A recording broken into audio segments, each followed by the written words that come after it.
हाँ, तो मैं वापस लगाने जा रहा था आपको। हेलो हेलो साहब, कन्विंसिंग पावर तो आप लोगों के अंदर है ही है। IRDA सभी को गाइड करती है, निर्मल छाया इंश्योरेंस को भी उसने ही गाइड किया था। हेलो मैक्स में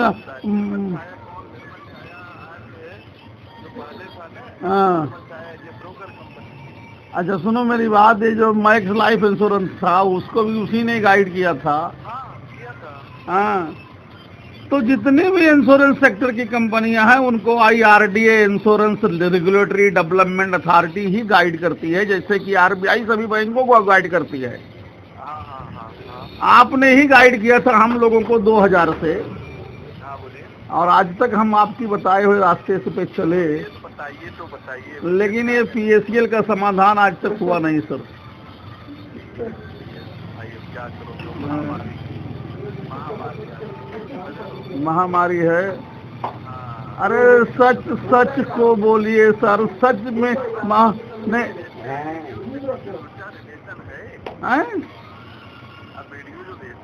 हाँ, किससे किससे वीडियो में बहुत दम है साहब। उस वीडियो में इतना ज्यादा दम है कि जो सच्चाई लोग छुपा के बैठे हैं ना, कोई उजागर नहीं करना चाहता है, वही ये लोग कर रहे हैं। हर सच बोल रहे हैं ये लोग। हाँ, हमने जब आपसे पूछा कि 21 अगस्त 2014 और 22 अगस्त 2014 ऑल ओवर इंडिया यानी पूरे भारत देश में लगभग 400 ब्रांच ऑफिसों के माध्यम से PACL ने लगभग 15,000 करोड़ रुपया डिपॉजिट करवाया। 15,000 करोड़ रुपया। अब आप बताइए कि वो 15,000 करोड़ रुपया जो है 2 दिन का कलेक्शन कहाँ गया? भारत देश की तो छोड़ दीजिए आप, लो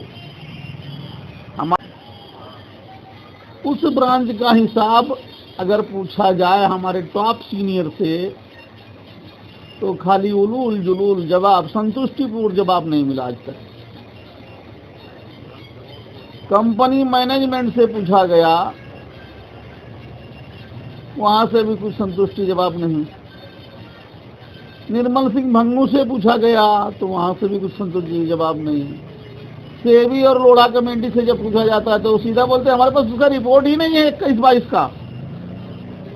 अब बताइए 21 और 22 में मेगा बिजनेस प्लान इन लोगों ने लाया था, और जितना बिजनेस उस 2 दिन में हुआ था उतना बिजनेस इन्होंने पूरे 31 सालों में कभी कर ही नहीं पाए थे। साल में 2014 लास्ट दिन था जिस दिन सेबी का बैन हुआ था। मेगा बिजनेस वीक का एक प्लान आया था कि एडवांस रिन्यूअल अगर कोई एजेंट लेके आता है तो उसको भी कुछ रॉयल्टी था उसके ऊपर। उसका एक सर्कुलर निकला था बहुत बढ़िया, अगर वो कस्टमर एडवांस बिजनेस का नाम पैसा भरता है तो मैच्योरिटी के समय में उसको एक्स्ट्रा बेनिफिट दिया जाएगा। और उसी चीजों को लेकर के एक बहुत जबरदस्त ढांसू बिजनेस हुआ था साहब जी, जिसमें मुंबई सिटी के एक ब्रांच का हमारे पास डिटेल्स है, खाली आपके थाने ब्रांच का। उस थाने ब्रांच का हमारे पास 34,000 रसीदों का डिटेल्स है। उन 34,000 रसीदों के माध्यम से हमने ग्रोथ लगाया कि लगभग 11 करोड़ रुपए का व्यवसाय हुआ था उस 1.5 दिन में। तो थाने ब्रांच तो एक छोटी सी ब्रांच हुआ करती थी, जबकि हमारी टॉप ब्रांच ऑफिस अंधेरी, घाटकोपर, विरार, बोरीवली। हाँ, थोड़ा सा मैं आप इसको काटूं। 34,000 एक दिन में या 2। हाँ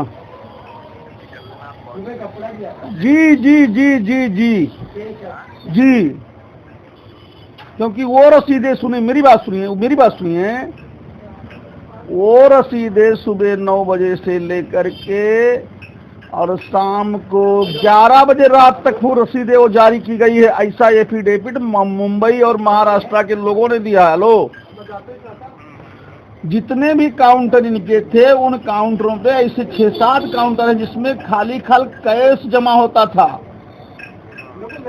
और रसीदों का टोकन तत्काल थोड़ी वो निकालते थे। उस डेट में उन्होंने दूसरे दिन निकाला है, तीसरे दिन निकाला है, चौथे दिन निकाला है, लेकिन डेट तो एक ही माना जाएगा ना साहब। कलेक्शन तो एक ही दिन में आया है ना। वैसे तो मैं भी जानता हूँ कि ये लोग बहुत दिनों तक क्या नाम बिजनेस लिए हैं, लेकिन उस 1-1.5 दिन की बात हो रही है। और ये जो 34,650 रसीदें जो हमने अभी निकाला है, हेलो, ये तो हमने 2 रसीदों के माध्यम से एक निकाला है। अब इसके अलावा और कितनी रसीदें इन लोगों ने जारी किया वो उनको मालूम होगा, वहाँ के ब्रांच मैनेजर को मालूम होगा। हेलो, हाँ बोलिए सर, आगे क्या बोलना चाहते हैं? अभी आपने कहा था कि 34,000 रसीदें पॉसिबल है क्या 1.5 दिन में निकलना? हाँ, तो वो बहुत अच्छी तरीके से पॉसिबल है, क्योंकि एक प्रिंटर पे नहीं होगा, 2 प्रिंटर पे होगा, 3 पे होगा, 4 पे होगा। जब उनको खाली कलेक्ट ही करना, प्रिंट वही मारना है, एक बटन दबाए तो लाखों निकलता है। पैसा तो पहले से कलेक्ट कर लिए। तो ये 34,620 तो छोड़ दीजिए, आप महाराष्ट्र के नागपुर ब्रांच का इतिहास ले लीजिए साहब। 149 करोड़ रुपया उस 2 दिन में आया है।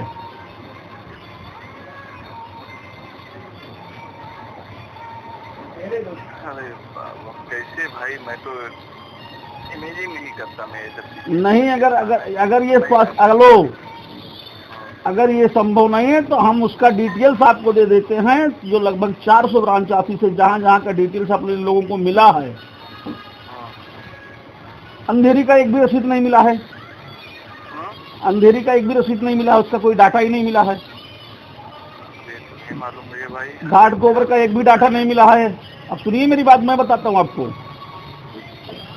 दादर का खाली 2500 रसीदें मिली है। आपके नजदीक पुणे CST की बात करते हैं, जिम खाना डेक्कन की। हेलो, हाँ बोलो। जहाँ वर्किंग डे में शाम को गोनी भरा जाता था पैसे से, एक भी रसीदों का डाटा नहीं मिला है। आपके नजदीकी ब्रांच ऑफिस सतारा का ले लीजिए, जहाँ हर साल हजारों लोग 4 व्हीलर काउंट में जीतते थे, एक भी रसीद का डाटा नहीं है। तो वही तो जनलोक प्रतिष्ठान वाले सब इसी एरिया के तो हैं। हाँ, सुनंदा कदम माता जो थी, सुप्रीम कोर्ट जाती थी, ऑस्ट्रेलिया जाती थी, फोटो खिंचवाती थी। जब उसने 49,100 करोड़ का प्रपोजल दिया था सुप्रीम कोर्ट में, और क्या नाम सुप्रीम कोर्ट उन चीज़ों को एक्सेप्ट नहीं किया, मतलब उसके ऊपर कोई बातें नहीं हुई, तो सुनंदा माता को नहीं बोलना चाहिए उस सुप्रीम कोर्ट में? सब मिली जुली सरकार है साहब। और इन्हीं लोगों की देन है, इन्हीं लोगों की देन है कि आज पब्लिक रोड पे भटक रही है। कितने लोग आत्महत्या कर चुके हो आप जानते ही हैं। सुनंदा की देन है, सुनंदा की देन है, सुनंदा कदम की देन है। जितने भी ISO वाले हैं, जनलोक प्रतिष्ठान वाले, जितने भी संगठन वाले हैं, आपके टीम के सीनियर हुआ करते थे ML सहजपाल। लो, हमारी टीम के टॉपर हुआ करते थे मंगेश थरवल। तो ये सब इन्हीं लोगों की देन है, बाकी दूसरे की देन नहीं है।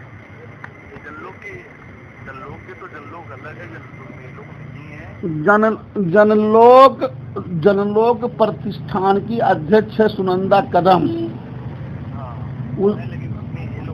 उसके सहयोगी हैं मंगेश थरवल। लो, उसके सहयोगी हैं मंगेश थरवल, क्योंकि सुनंदा कदम जो है मंगेश थरवल की कोई किसी टीम की जूनियर है, सीनियर नहीं है।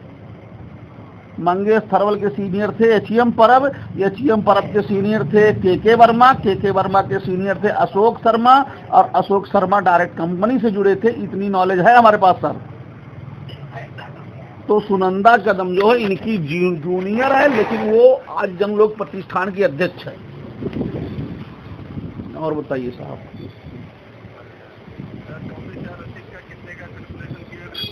IPP प्लान में 95 रुपए से लेकर के 68,650 रुपए तक जमा होता था। IPP plan. Hello, CDPP plan में हम 75 7,500 से लेकर के और 10 लाख रुपए तक जमा करते थे। एक रसीद के ऊपर मात्र 3,000 रुपए का एवरेज पकड़ा गया है।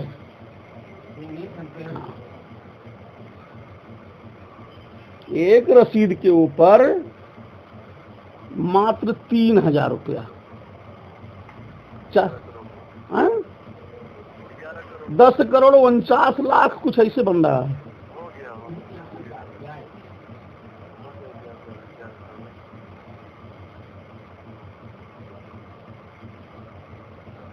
ज्यादा तो मैं 3,000। हाँ साहब, 3,000 निकला जिसके माध्यम से सब निकले। हाँ, निकला उसका। अरे वही कहानी है कि अकेले निकले थे, बेजान मंजिल की तरफ लोग मिलते गए, कारवां बनता गया। लेने वालों की संख्या 6 करोड़ 13 लाख है और लेने वालों की संख्या नंबर ऑफ कस्टमर, लेकिन इकट्ठा 1,000 लोग भी नहीं होते हैं साहब। हाँ, क्या बोलती है? अब सुनंदा कदम ये बोलती है, नहीं सुनो। हाँ,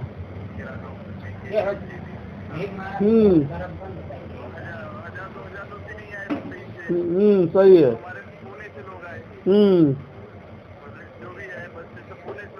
हाँ,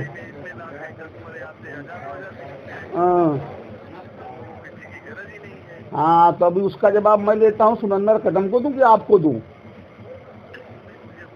सेबी का घेराव करने का जब टाइम आया था 28 फरवरी या 26 फरवरी था, तो वहाँ हम लोग भी गए थे।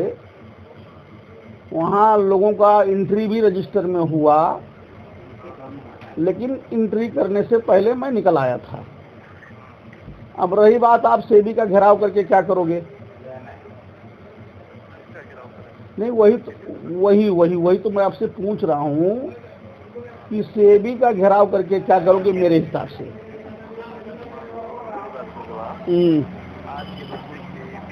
सब कुछ करने वाली है। ऑर्डर है ना भाई साहब, उस ऑर्डर के हिसाब से आप मेरे पर पकड़ लो ना। कुछ नहीं कर पाते। सुप्रीम कोर्ट का जो ऑर्डर है, उस ऑर्डर में क्या लिखा है मालूम है आपको? आप बताइए ना। आप ही बताइए ना। सुप्रीम कोर्ट ने ये आदेश दिया था कि पीएससीएल के नाम पे जितनी भी संपत्तियां है, उसको लोढ़ा कमेटी बेचेगी, नीलाम करेगी और 6 महीने में पब्लिक का पैसा रिटर्न देगी। यही कहा गया था ना। अब आप बताइए कि पीएससीएल के नाम पर कितनी संपत्तियां हैं बरई साहब?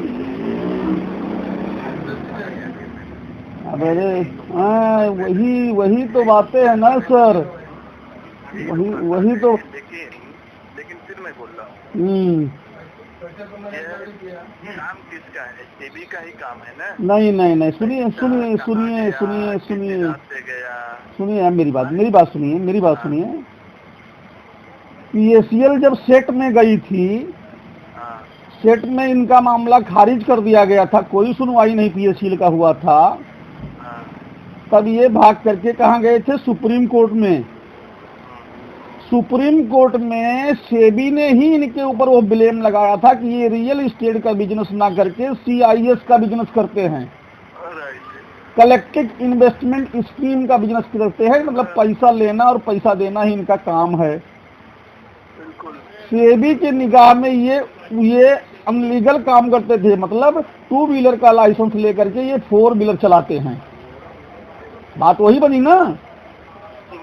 अब अगर ये CIS का लाइसेंस सेबी से ले लेते थे बरई साहब, तो शायद इनकी पूरी ग्रोथ, पूरी टीम बनी हुई रहती, सारी ऑफिसें बनी रहती। जो आज एजेंट बेरोजगार हो गए हैं, रोड में आ गए हैं, दूसरा कुछ कर रहे हैं अपने पापी पेट को भरने के लिए, वो सब करने की जरूरत किसी को नहीं पड़ती। और आज जो लोग आत्महत्या कर चुके हैं, किसी को आत्महत्या करने की जरूरत नहीं पड़ती। फिर मैं थोड़ा सा आपको टोक रहा हूँ। मैं CIS के जो गाइडलाइन थे और रियल एस्टेट के गाइडलाइन में बहुत अंतर था। अगर CIS का ये लाइसेंस लिए होते बराबर, तो शायद हम आप इतना इन्वेस्टमेंट नहीं करते। लालच जो था 6 साल में डबल या 5 साल में डबल जो लालच था वो रियल एस्टेट के माध्यम से लालच था। उसके जो रूल्स रेगुलेशन थे उस हिसाब से पैसा उतना दे सकते थे। CIS के माध्यम से वो स्कीम लागू ही नहीं होती। और जब वो स्कीम लागू ही नहीं होती, जब बैंक अगर 8 साल में डबल दे रहा है, हम 8.5 साल या 7.25 साल में डबल देंगे, तो कोई वायदा इन्वेस्टमेंट नहीं करता। और CIS में कंपनी सहारा इंडिया काम कर रही थी, आपको मालूम? हेलो, सहारा इंडिया CIS अब वो उस प्लेटफार्म पे हमको मत लेके जाइए। हेलो, में काम कर रही थी। नहीं, आप मेरी बात सुनिए। आप उस सहारा के प्लेटफार्म पे हमको मत लेके जाइए। ये जो कैलकुलेशन और गणित आपने बताया, अपने फील्ड वर्कर और अपने निवेशकों को बचाने की जिम्मा यदि अगर कंपनी लेती, हेलो, तो CIS का लाइसेंस लेकर के थोड़ा बहुत छुटपुट काम करती, लोगों को भुगतान दे करके कहानी खत्म कर देती थी।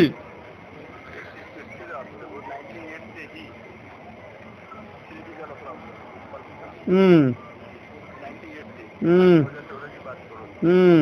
98 से जब ये मुद्दा हो गया कि आप रियल एस्टेट नहीं, आप CIS स्कीम में काम करते हो, सेविंग नहीं बोल रहा। और ये बोल रहे हैं हम रियल एस्टेट में काम कर रहे हैं। इस कंपनी का विवाद कोर्ट में चला गया। कैसे बोल सकते हैं कि हम रियल एस्टेट में नहीं कर रहे, हम CIS में काम कर रहे? तो वही समझौता कर लेना चाहिए था ना भैया। जब 90 दिन का समय इनको दिया गया था, सेबी ने दिया था 90 दिन का समय PACL को कि 90 दिन में आप भुगतान करो। हेलो, हाँ, सुप्रीम कोर्ट ने आदेश दिया कि आप 6 महीने में 6 महीने में रियल एस्टेट प्रॉपर्टी बेच करके भुगतान करो। तो PACL के नाम पे संपत्ति है भुगतान करने के वो योग्य? आप बताइए हमको। अब भी नहीं दिख रहा है ना? क्यों? आपको उस टाइम भी तो दिखना चाहिए था ना साहब।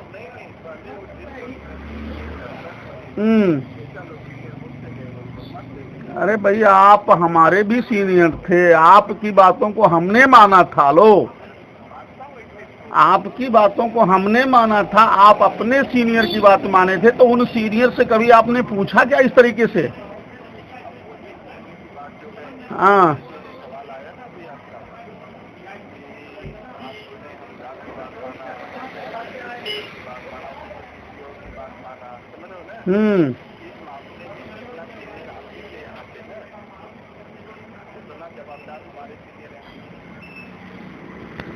इस लेवल की कंपनी की लेवल की बात करोगे आप। ML सहजपाल हमारी टीम का मेन था, लेकिन ML सहजपाल का नंबर दिल्ली का रहने वाला, उसका घर का पता न कहीं का पता कि कहाँ रहता है, क्या करता है। कंपनी का बस डायरेक्टर है, इतना हम लोग जानते थे। अब समझ रहे नहीं? हाँ, बोलते जाइए, सुन रहा हूँ बहुत अच्छी तरीके। डायरेक्टर है, कहाँ है, अब वो उसका घर तक हमें नहीं पता था, चुपचाप हो गया। तो आप डायरेक्ट कहाँ पता लगाएगा? आप सुनिए, आप मेरी बात।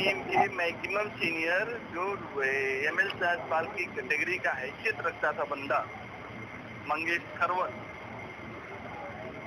समझे आप? बोलते जाइए। उसका आप लोग नहीं कुछ कर पाए। जो दवे और DB सिंह और जो एक दूसरे को अच्छी तरह लोग जानते थे,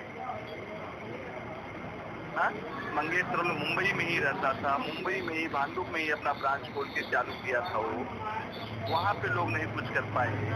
जो सहजपाल की कैटेगरी का हैसियत रखता हेलो, कलेक्शन में। हेलो, हाँ बोलिए। एक बात मैं आपको बोलूं? बोलिए।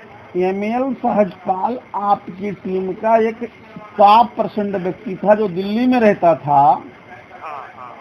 ML सहजपाल ने किसी को मुंबई में आकर के जोड़ा था, उसने किसी और को जोड़ा था, उसने किसी और को जोड़ा था, और फतेह सिंह ने आपको जोड़ा था। फतेह सिंह को तो आप बरई साहब मिल सकते थे ना? मिलते हैं हम लोग, ऐसा नहीं। इतना ये प्रेशर अगर आप उनके ऊपर डालते। हमारे यहाँ फिर वही बात, हमारे यहाँ जो लिंक टीम है, मैं आपको बता रहा हूँ। हाँ, हम लोग सहजपाल MM राणे की MM राणे 4 महीना काम करके जोड़ करके चला गया। MM राणे हमारी दोबारा ज्वाइनिंग हुई है 2001 में। इसके पहले 95 में जो हम लोग थे, बोले आपको, तब यही टीम थी हमारी, रानी की टीम। मंगेश सरवल नहीं था, लेकिन हाँ मंगेश सरवल की भी टीम थी उस समय। यही गुप्ता जी, ऐसे गुप्ता जो थे ना, यही हमारे सीनियर थे, ऐसे गुप्ता। ऐसे गुप्ता के ऊपर वो उसी में से अपने गाँव से जो एग्जाम हुई, वो देखो याद आया नाम, 4 2 3 नहीं था, ठीक है। और साकिब यूनिट यही थी। अरे साहब अब सुनो मेरी बात। जब छोड़े, छोड़ने के बाद फिर जब आए तो रानी के थ्रू हम लोग आए। ठीक है, वो चैन एडजस्टमेंट होते गया, चैन एडजस्टमेंट हो गया। आप मेरी बात ये सुनो ना। सुनो सर, रानी 6 महीना काम किया, चला गया, कंपनी छोड़ दिया, और रानी ही दोनों एक मेन मीडिएटर था। सहज पाल और यहाँ की टीम को जोड़ दिया था। हम लोग हो गए पंगू, समझ रहे हो आप? हम लोग सहज पाल को अच्छी तरह जानते भी नहीं थे, खाली नाम जानते थे। ठीक है, चैन एडजस्टमेंट वो तो आप लोग करवाते गए और आप लोग करते गए। लो, जहाँ वो उन्होंने कहा वहाँ सिग्नेचर आपने किया। अगर उस तरीके से एग्जाम्पल देने जाऊँ मैं आपको, तो 28 नवंबर सन 2000 को हमको चतुर्वेदी ने जोड़ा था। एसीएम चतुर्वेदी ने, एसीएम चतुर्वेदी का सीनियर थे अनूप सिंह। आप मेरी बतिया सुनो ना साहब। मैं बात समझ गया, मैं बात भी आपकी समझ गया, लेकिन आपके जो दोनों सीनियर थे, करंट में भी सीनियर के यही थे जो हैं, जो तो अब नहीं, ठीक है। अब आपका कहना, आपके कहने का मतलब ये है कि आप लोगों ने मंगेश थरवल को नहीं पकड़ पाया। तो मैं बताऊं आपको, सुनो मेरी बात। मैं आपको बताऊं कि पराक्रम क्रेडिट कोऑपरेटिव सोसाइटी का जो वो डायरेक्टर है भांडुम में, ड्रीम मॉल में, वहां मैं 25 लोगों के साथ गया, नहीं मिला वो, वहां कोई संपर्क नंबर नहीं मिला वहां से। शिरडी के एक बंदे ने हमको उसके घर का एड्रेस दिया जो थाने कोपरी में है। हम वहां 15 लोगों के साथ गए। मालूम पड़ा कि वो घर भाड़े पे है और किसी और बंदे ने वो घर भाड़े पे दिलवाया है। वो मंगेश थरवल नाम का कोई बंदा ही नहीं है यहाँ। वहां से भी हम नर्वस होकर के चले आए। फिर हम आर.के. तिवारी को संपर्क किए, तो आर.के. तिवारी ने सबसे पहले तो ये कहा, अरे यार सब लोग सोए हैं, क्यों उनको जगा रहे हो। ये बात पांडे के सामने हुई थी, वही जीवदानी होटल नाला 112 में। पांडे से क्या नाम, आर.के. तिवारी से हमारी गर्मी गर्मा भी हुआ। बाद में वो साइलेंट हुए। साइलेंट होने के बाद में ये हुआ कि ठीक है, अब जिस तरीके से आप हमको ढूंढे उसी तरीके से मैं पीजे दुबे को ढूंढता हूँ। हेलो, हम, हाँ तामला भाई, वो आपकी मर्जी, आपके इमीडिएट सीनियर पीजे दुबे हैं तो आपका काम है ढूंढना उनको। पीजे दुबे तो आज तक नहीं मिले। सीके सिंह से मुलाकात किया गया, आर्यन सिंह से मुलाकात किया गया, आर.टी. यादव से बात किया गया, तो आर.टी. यादव हमारा क्या नाम कंप्लेन देते थे उमाशंकर पांडे को। हेलो, यहाँ तक कि जे.एच. दबे को भी हम लोग 8 मार्च को मीरा रोड में मिले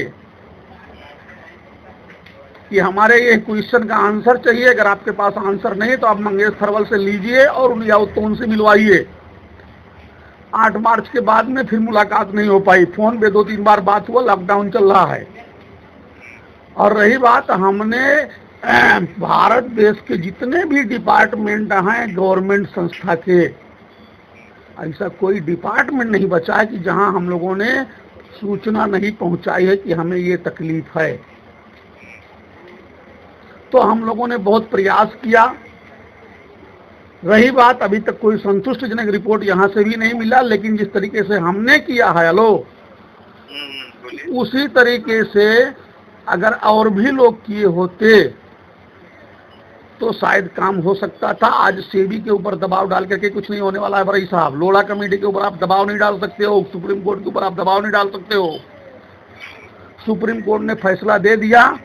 हेलो, सुप्रीम कोर्ट ने फैसला दे दिया कि पीएससीएल की खरीद, पीएससीएल के नाम से जो संपत्तियां हैं उसको बेच करके लोढ़ा कमेटी पैसा देगी। पीएससीएल के नाम पे जो संपत्तियां हैं वो 11,607 करोड़ की संपत्तियां हैं मात्र। कितने में लोढ़ा कमेटी उसको बेच लेगी? सीबीआई ने जब सील किया था लोगों को, लोग सीबीआई ने जब संपत्तियां सीज किया था लोगों को, तो 3,12,000 संपत्तियां सीज किया था। जब उसका पंचनामा बना तो 1,85,000 संपत्तियों का पंचनामा बना। आज उन 1,85,000 संपत्तियों में से खाली 29,088 संपत्तियां लोढ़ा कमेटी के पास अटैच है। उस 29,088 संपत्तियों में से सिर्फ 6,135 संपत्तियां पीएसीएल के नाम पे है। बाकी संपत्तियां यही चोर लोगों के नाम पे है, जैसे एमएल साहजपाल हो गए। हेलो, मैं नहीं समझ रहा हूँ, आप बात नहीं समझ रहे हो। ठीक है तो पल्स के वर्करों के नाम पे, डायरेक्टर के नाम पे ही है ना। आप भी क्यों नहीं समझ रहे बातें? पल्स के डायरेक्टरों के नाम पे है, पल्स के वर्करों के नाम पे है। हाँ, अरे ये थर्मल वर्कर था। थरवल के नाम पे एक भी इंच नहीं है, भले उसकी बीबी के नाम पे हो, अलग बात है। हेलो भाई साहब, वो किसी के नाम से है, उनकी बीबी वर्कर ही थी ना। अरे यार बरई साहब, आप कौन सी दुनिया में हो? जिन लोगों के नाम पे संपत्तियां हैं वो सुप्रीम कोर्ट ने जाकर के अलग से एक वो डायल किया है कि ये हमारी खुद की संपत्ति है, पीएसीएल की जो संपत्ति है वो साइड में है। कौन से दुनिया में हो आप? हेलो, हाँ, सुन रहा हूँ। हाँ, जिन लोगों के नाम पे संपत्तियां हैं वो संपत्तियों के लिए वो पहले से एनसी डाल चुके हैं सुप्रीम कोर्ट में। ये भाई डाल चुके हैं, सुनो मेरी बात। आप ठीक है बोलते जा रहे हो सब कुछ। मेरा कहने का मतलब, उसको कौन इंक्वायरी कर सकता है? सीबी या ईडी? गवर्नमेंट की संस्था ही इंक्वायरी कर सकती है। भाई आपने कहाँ से खरीदा? तो उसी के लिए आप मेहनत करो ना, सारी संपत्तियां अटैच करवाओ ना लोढ़ा कमेटी के पास। तो वो सब प्रेशर वहीं से होगा। तो वहाँ ये तो झूठ बोल ही रहा है, वो तो झूठ बोल रहा है, झूठ बोलेगा ही। आप क्या करोगे उससे? बगड़ो उसको, मारो उसको। लो, झूठ कैसे बोलेगा वो?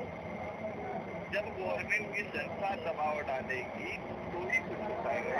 गवर्नमेंट की संस्था सबकी सब बिकी हुई है। यहाँ तक कि आपका आपका सुप्रीम कोर्ट भी बिका हुआ है। 6 साल हो गए फैसला दे करके। हेलो साहब, सुनो मेरी बात। 6 साल हो गया फैसला दे करके। अगर उस सुप्रीम कोर्ट की बातों का कोई अहमियत होता ना, तो अब तक ये रफा दफा हो गया होता। लेकिन फिर बोलना पड़ता है हमको। कोई नहीं चाहता, किसी को पैसे की जरूरत नहीं है। लोग चंदा दिए थे आतंकवादियों को इस्तेमाल करने के लिए, इसके लिए लोग साइलेंट बैठे हैं। और जिन लोगों ने चंदा नहीं दिया था, मेहनत की कमाई डिपॉजिट किया था और करवाया था, वही लोग आज मैदान में हैं। ऐसे ही है। नहीं, ये गलत बात है। आतंकियों के नाम पे कोई नहीं पैसा दिया है, सबने पल्स के जेल में। तो अगर आप लोगों ने चंदे के तौर पे पैसा नहीं दिया था, तो 21 और 22 अगस्त का मुद्दा आप क्यों नहीं उठाते हो?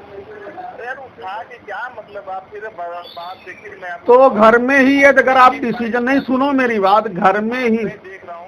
ठीक है, सुनो मेरी बात। आप जिस संस्था की बात कर रहे हो, ऑल ओवर इंडिया में ऐसे कितने संस्थाएं हैं कि जो अलग अलग मुद्दों पे लड़ रही हैं। सबका अपना अपना है। तो घर में ही बैठ करके जब आप डिसीजन लेकर के बैठे रहोगे कि क्या फायदा है, तो बैठे रहो भाई, डूबा तो वही है। Hello hello hello